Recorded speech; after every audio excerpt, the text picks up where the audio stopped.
So, yeah, they're all really good clubs, but when I met with Simon Goodwin, there was just something about him and their pitch and how they can get the best out of players. And if you look at Hibberd and Melksham, they've been able to go to extend their careers at the Demons and get the best out of themselves. So, I feel like my career's plateaued a bit, and I'll take full responsibility for that. But I just felt like a fresh environment, and those sort of players and coaches around can only help me.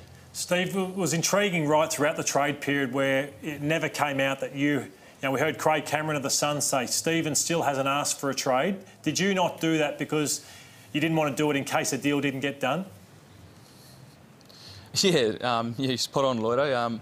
It's a bit hard when I couldn't really commit to the Demons without them having something to give to the Suns. So, it'd be silly for me to come out and nominate Melbourne early, and if Freo and Jesse Hogan didn't get the deal done, I obviously wouldn't have a destination. So it was well played by my management hemisphere and Alex McDonald. He played out very well, and I didn't have to do a lot. Steve, how did you feel when obviously Ablett leaves 12 months ago, your co-captain Tom Lynch leaves, and then in the back of your mind you're thinking, I may well want to leave as well. Did that play on your mind that it was going to be the third captain, you're going to be the last of them to leave in that short period?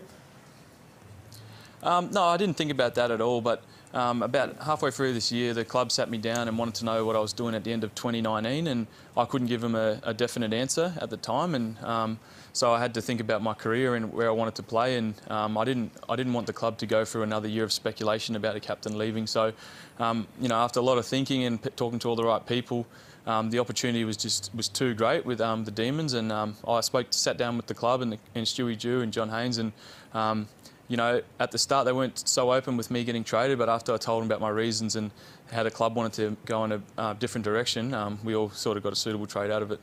Stephen, is it just simply too demoralising to be a part of the Gold Coast Suns right now? You've all, as a group and as individuals, been sold a dream and a grand football passage, and yet it just doesn't work to the point where this club right now is in crisis on the back of you and others leaving it. So is it just the failure of the club to deliver on the hope that you've all bought in for?